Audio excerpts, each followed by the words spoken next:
This week, President Faust gets a letter accusing the student body of widespread apathy and political indifference. Whatever. And I hosted the official UC debates, which shows just how little anyone cares. Classes can wait. You're on Harvard time.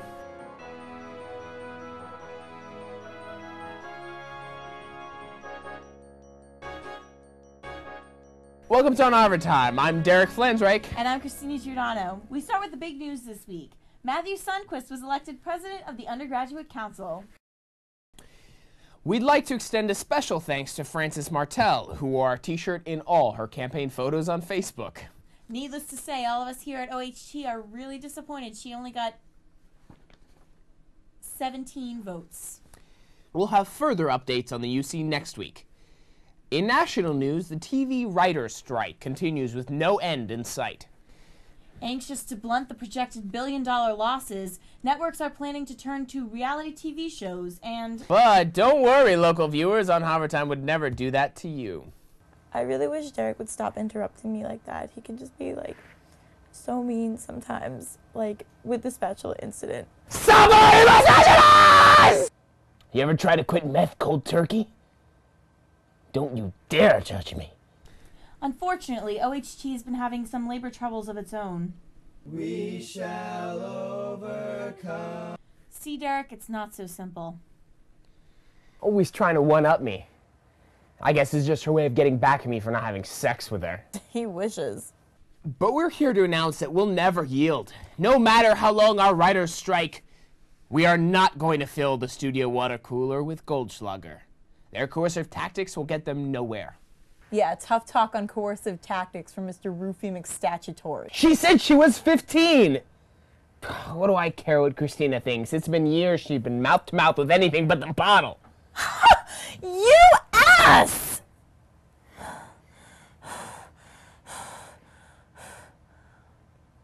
I think that McStatutory and I should go reconcile our differences in the prop closet.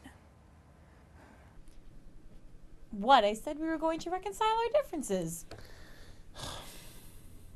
With Chipotle gearing up to open its newest location in Harvard Square in January, they wanted some publicity to get a leg up on the other 3 burrito shops in the square. We were happy to oblige in exchange for some free burritos. Here's Harrison Greenbaum with the first report in our 3-part series, Burrito Wars.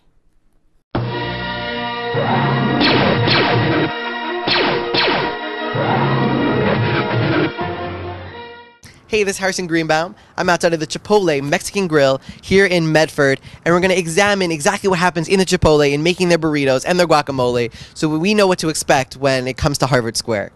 So we have a 13-inch flour tortilla.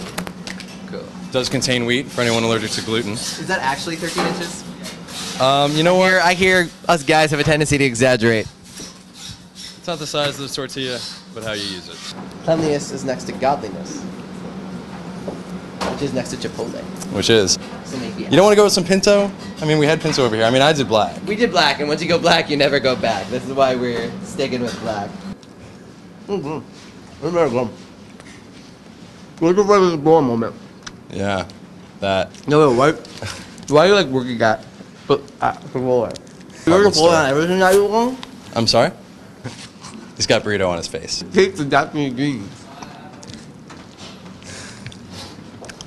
It was delicious. So the avocados we're using now, the size of them, we're actually using 48 avocados for one batch.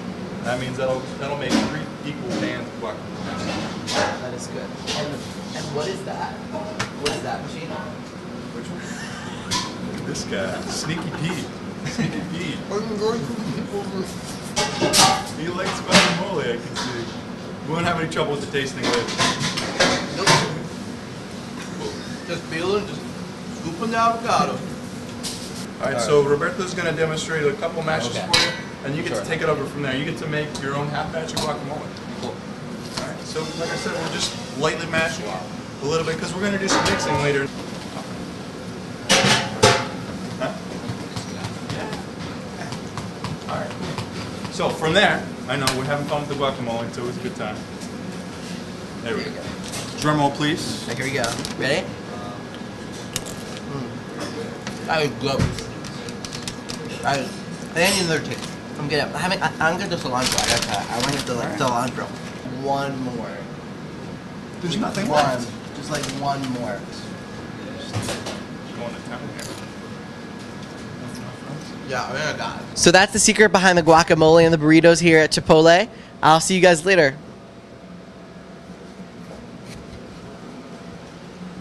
Harrison Greenbaum, everybody. Thanks for that disturbing imagery. We know the Harvard-Yale game was a while ago, but our own sports commentator Dan Catamaris insisted he had something new to say about it. Dan? Thanks, Christina. It was halftime at the Harvard-Yale game. The score was Harvard 27, Yale 0.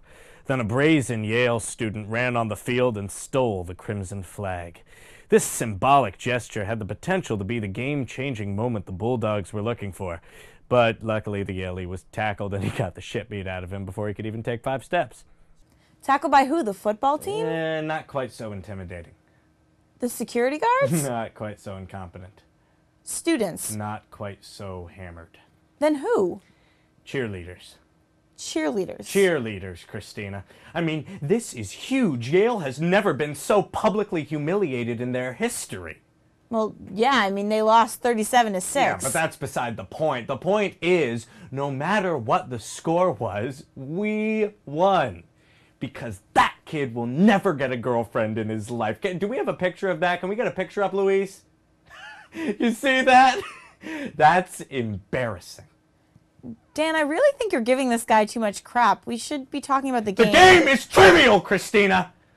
Yale wasn't even trying. I mean, they missed the extra point on their only touchdown. So the game doesn't matter? Not at all. And in fact, I say we do away with it altogether.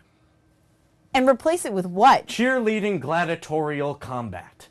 Pom-poms on top of brass knuckles, human projectiles in beautifully choreographed formations, red leather skirts. Be so hot!